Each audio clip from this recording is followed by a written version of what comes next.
Radhe guys रहा है तो मैं आपको आज बीकू कहानी सुनाती हूँ। और बोलो कृष्ण भगवान की जय, विष्णु भगवान की जय, लक्ष्मी माता की जय।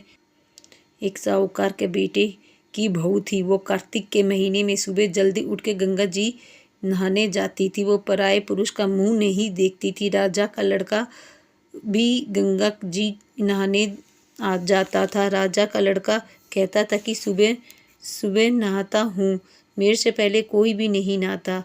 जब 5 दिन कार्तिक के रह गए तो उस दिन साहूकार के बेटे की बहू नहाकर जा रही थी और राजा का बेटा आ रहा था और सुनकर जल्दी से जाने लगी, जिससे अपनी मोती की माला वहीं पर भूल गई। तब राजा के बेटे ने वो मोती की माला देखी तो देखकर कहा कि ये माला किसकी है जो इतनी सुंदर है, तो वो पहनने वाली कितनी सुंदर होगी।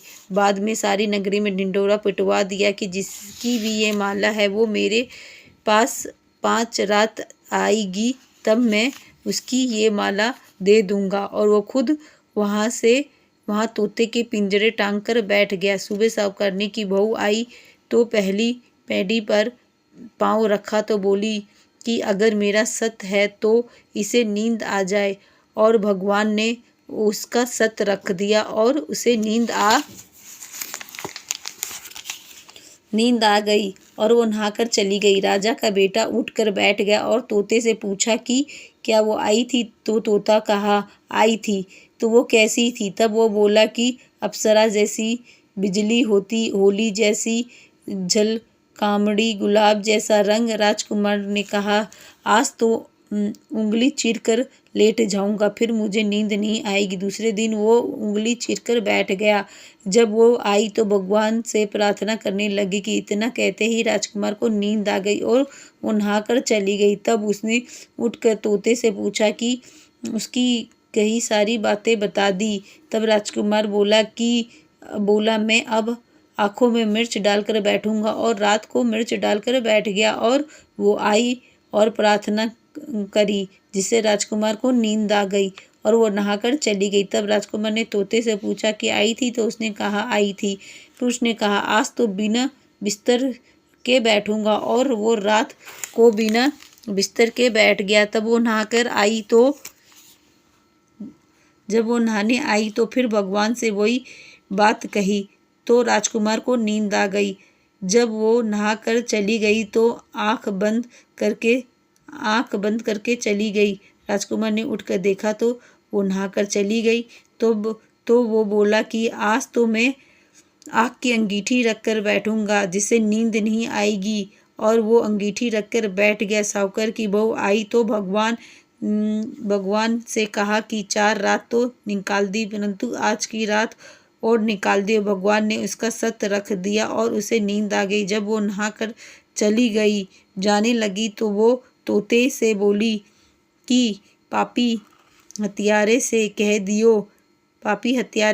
दियो कि तेरी 5 रात पूरी हो गई है, इसीलिए मेरी मोतियों की माला मेरे घर पर भेज देना। फिर राजा ने तोते से पूछा कि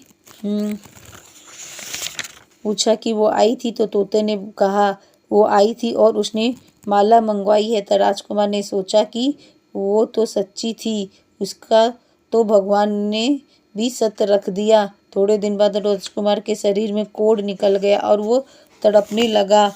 तो राजा ने ब्राह्मणों को बुलाकर पूछा कि मेरे बेटे का शरीर क्यों जल रहा है। तब ब्राह्मण ने कहा कि वो पतिव्रता स्त्री पर बुरी नजर रखता था, इसीलिए ये रोग लगा है। तब राजकुमार ने पूछा कि अब कैसे ठीक होगा। तब ब्राह्मणों ने कहा कि उस साहूकार की बहू को धर्म की बहन बना ले और उसे नहाए हुए जल से नहाए तो उसके कोढ़ ठीक हो जाएगा। राजा उसकी माला लेकर घर गया और साहूकार से कहा कि ये माला आपकी बहू की है और उसके नहाए हुए जल से मेरे बेटे को नहला दो।